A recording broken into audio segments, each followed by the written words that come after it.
Assalamualaikum and hi, my name is Nurul Kazira binti Muhammad Ashkan. So for today I'm making this video because of it is an assignment for my year 4 semester to structure pelajaran penguji modul. So for today I will talk about the reproductive system health. To be more specific, it is related to the postmenopausal state. But before we start, I want to clarify something first. There will be a lagging along the process, so I hope you all will be understand and be comfortable with that. Sorry for the inconvenience and thank you for your understanding. So, without wasting much more time, let's start. So the first one, I will go to the definition. Okay, it is a normal condition that all women experience as they age. So the term menopause can describe any of the changes a woman goes through either just before or after she stops menstruating, marking the end of her reproductive period. But for the postmenopausal state, it is a permanent state that lasts from this point onwards. Okay, that's for the definition. Next, we move on to the causes. Okay, here I list out 4 causes that may cause the menopause. So the first one is a natural decline of reproductive hormones. It means that when the women reach 30s, so their estrogen and progesterone hormone, which is their reproductive hormone, will be declined, so that the fertility will be declined. As they reach their 40s, the periods may be irregular. Sometimes it will be higher, it will be longer or shorter, lighter or sometimes heavier, and sometimes it's less or more frequent, and eventually at the age 51 they will have no longer period. Okay, so the second one is hysterectomy. It is a surgery that removes the uterus, and it does not cause an immediate menopause. But for the surgery that remove both uterus and also the ovaries, yes, usually it will cause the immediate menopause. The third one is the chemotherapy and radiation therapy. You all know that this therapy is for the cancer patient. So this therapy, when a woman go through that, it may induce the menopause. So the last is the primary ovarian insufficiency. It means that the ovaries fail to produce sufficient amount of the reproductive hormone. Okay, that's for the causes. Next, we go to the stages. So there are 3 stages. The first one is the perimenopause. It begins several years before menopause. So in this stage, usually the women still have their periods, but irregular. Sometimes they have and sometimes they don't. Okay, the second one is menopause. It is occurred at during a year since a woman had her last menstrual period. It means that usually they don't notice that, but when they don't have any period, any menstrual period during a year, 12 months, then they can be confirmed that they had their menopause. So the third one is the postmenopause. It's the years after menopause. Okay, after this 1 year that they have no menstruation, is the stage from this point onwards will be called as the postmenopausal. Okay, done for the stages. We will go to the signs and symptoms. Okay, the first one is the vaginal dryness. It is caused by the decreased moisture production and loss of elasticity. So the vaginal area will be dry. And the second one is the changes in libido or the sex drive. It means that the women will have no desire to do sexual intercourse with their partner. The third one is the joint and muscle ache and pain. Okay, it means that they will have a pain, the muscle ache all over their body. So sebab tu kita akan dengar dia akan cakap sakit kat sini, sakit kat sana, macam tu lah. The fourth one, hot flashes. Okay, it can be characterized by having flushed and reddened skin, racing heart rate, increased skin temperature. Sometimes they will have a difficulty to sleep, insomnia, and they can be sweat all over your body, even in the night time. Then is the breast changes. For these breast changes, it is not very distinctive. It's just like changes for each shape. Yeah, each shape has changes. The last one is the mood changes. Okay, it may cause the irritability or depression among them. For this, we always call like mood swings. Sometimes they happy, sometimes they depressed, sometimes they get irritated. Yeah. Next is the complication. So for the complication, they may have the heart and blood vessel or cardiovascular disease.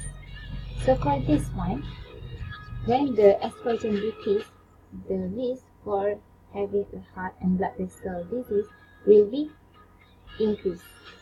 Next one is the osteoporosis. It's because of the bones become brittle or weak, and it will increase the risk of the fractures. Most of the women will have the fractures around their wrists, their hips, and also their spine on their back. Next is the urinary incontinence. It may cause a frequent or sudden or strong urge to urinate. Then they will also with the urge incontinence means that they will have involuntary urging, involuntary urinate.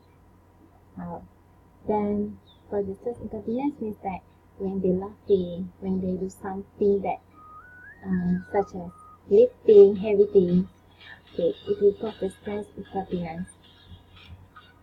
Next is the poor skin plasticity, which is it will cause wrinkling around on their skin, on their face, and all over their body. For the weight, it is because of the slow metabolism.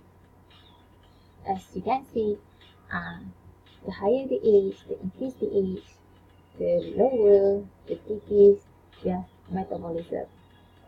For the sexual function, it may cause the discomfort during sexual activity, and sometimes it may cause a slight bleeding during their sexual activity.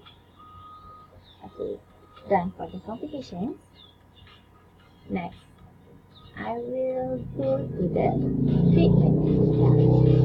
So for this, there are many treatments available, but one that always be chosen by the women is the hormone replacement therapy.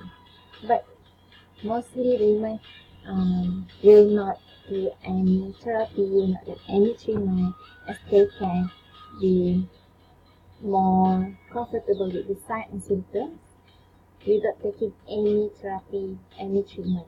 But this hormone replacement therapy, you can ask about that at the clinic, ask your physician about that, and get their opinion whether you have to do that or not. Okay. For the nursing consideration, okay, as a nurse, we have to encourage family to support the patient, the women. We have to support the patient, but family also have to support the patient, because we know that family is the closest people around us, the one that gives us strength, that the one that gives us a happy occasion. So the family have to support the patient. So we as a nurse have to encourage family to support them. Next is to help patients in relaxation techniques, guided imagery, muscle relaxation, and meditation. So that patient will be more comfortable, will be more calm, and they will not have anxiety and so on. Other than that, you have to provide warm things, extra cover, warm water prior to bedtime. As I told you before this, the women will have insomnia, difficulty to sleep. So we as a nurse can provide something to them so that they can sleep and have enough quality sleep. Provide privacy. All the people also need their privacy. So we need to provide their privacy, give them some time for them to be in their own world, to be reflective, to be more like having their quality time with themselves. Last one is implement sharing session. This implementation sometimes won't be comfortable for anyone, but it will be a great for someone that wants to relieve their stress, wants to relieve their feelings. So we have to be more cautious about that. Okay, because not everyone wants to talk about their feelings, right? But for them that wants to relieve their feelings, to relieve their stress, we have to implement this sharing session for them so that they can be more happy and more productive. The last one that I want to talk is about health education. Yeah, health education for the patient. For the caregiver also can step up for this, because when they back to home, they will have the family around them as their caregiver. So the caregiver also have to know how to comfort them. So for the first one is to cool the hot flashes. There are many types, many methods to cool the hot flashes. So like the first one, like having a bath, a cool bath, so that they will, the skin temperature will be decreased, right? And switch on the fan so that they won't have a flash of reddened skin, having so hot. Second one is increase vaginal decrease vaginal discomfort. Decrease vaginal discomfort by applying a topical application around their vagina. For this, they can get it from the pharmacy or from the clinic. Ask the physician whether this ointment is really good for them or not, can be suitable for them or not. So it's over the counter actually, so you can get that. Third one is get enough sleep. Yeah, for all people, sleep is important, also for elderly. So get enough sleep so that you will have a very good quality of sleep and you will have a very good mood in the next morning. So practice relaxation techniques such as the deep breathing exercise. It's very good to calm ourselves down. So we have to encourage them to practice the relaxation techniques. Strengthen your pelvic floor, such as to exercise the Kegel exercise. It is important to strengthen the pelvic floor to avoid the urinary incontinence. After that, eat a balanced diet by taking a good amount of vitamin D, calcium that will strengthen the bones, get enough protein, carbohydrate, and so on. Don't smoke, okay? Don't smoke, because smoking is not good for everyone, even for the younger or the elder people. And the last one is exercise regularly. Just a light exercise, it's okay. At least you are having exercise actually. So generally, the health education will be more suitable for all of them because it is very easy. And the caregiver also have to take part of this for it to be effective. So that's all for today for the reproductive system health. Thank you for having such a rough time with me, a rough day with me, with this legging thing. Sometimes I thought it's moved around. So thank you and good luck. Bye bye. Assalamualaikum.